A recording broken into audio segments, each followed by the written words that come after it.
Bonjour à tous, c'est Benoît et je suis très heureux de vous retrouver aujourd'hui pour vous faire découvrir l'exposition canine internationale de Monaco. Une exposition qui avait lieu à l'Espace Fontvieille du samedi 11 au dimanche 12 septembre dernier. Suivez-moi, c'est parti.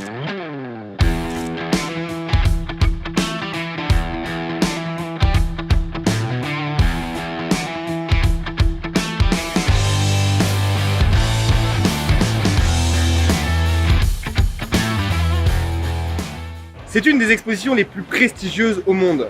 De par son historique, c'est l'une des plus anciennes, c'est la princesse Charlotte qui a l'initiative de l'exposition en 1927, mais aussi de par la qualité de ses juges et des chiens qui sont présentés. On y retrouve des maîtres et des éleveurs d'expérience, avec des chiens parmi les plus beaux au monde. J'ai eu l'occasion de rencontrer Laurie et Mathis, propriétaires de Saïko, qui a remporté le prix de champion de Monaco dans sa catégorie.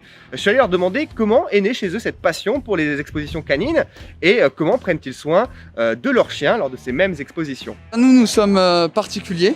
Voilà, nous présentons un Akita américain de 13 mois. Il s'appelle Saïko. Il vient de l'élevage Crave Addict. Ces éleveurs, qui sont nos amis maintenant, nous ont transmis la passion des expositions canines. Et donc du coup, ils nous financent, ils nous suivent presque dans toutes les expositions qu'on fait. Notre loulou, il aime ça, on aime ça. Les éleveurs aiment ça, donc ça fait une pierre deux coups.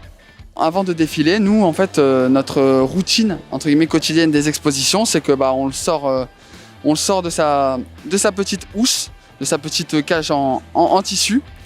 On le stimule, on le conditionne, on le brosse, on passe un petit coup, on prend une petite friandise pour l'appâter, pour qu'il se mette en mode de travail.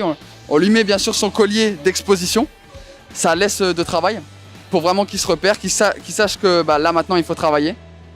Et donc voilà, c'est notre routine quotidienne.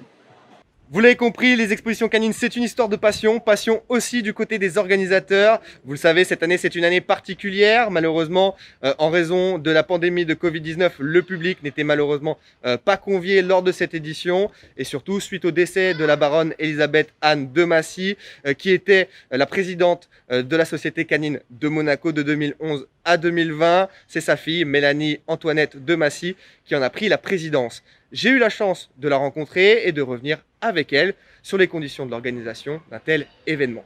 Oui, c'est une année très particulière. Déjà, évidemment, par rapport au Covid et toutes les règles sanitaires, c'est compliqué. C'est compliqué pour tout le monde dans la vie du quotidien. Alors, pour organiser un événement et un événement international dans ces conditions, c'est pas évident.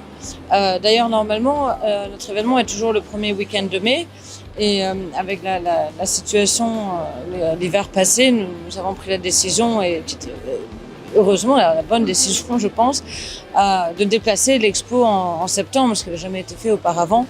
Nous avons aussi dans la dernière année perdu des piliers de la société canine, donc ma mère, la baronne Elisabeth Anne de Massy, mais également notre secrétaire générale Liliane Durando, qui était secrétaire générale depuis 1982. Robert Saïd, notre directeur technique, qui était directeur technique de la Société canine depuis 2011. Et donc, à part Monsieur Kondo, commissaire général de l'exposition, et moi-même, c'est une équipe nouvelle qui n'avait pas organisé l'exposition avant. Donc, écoutez, nous essayons d'être dynamiques, nous essayons de faire le mieux, et en pensant aux personnes qui nous ont quittés, mais c'est une édition vraiment particulière, et je pense que tout le monde l'a ressenti, et je suis très fière de ce que nous avons réussi à faire, et je tiens vraiment particulièrement à remercier mes collaborateurs, Monsieur Colomb, dont je parlais tout à l'heure, mais aussi ma trésorière Sandrine Balédier, qui est nouvelle et qui a été extraordinaire depuis plus d'un an maintenant.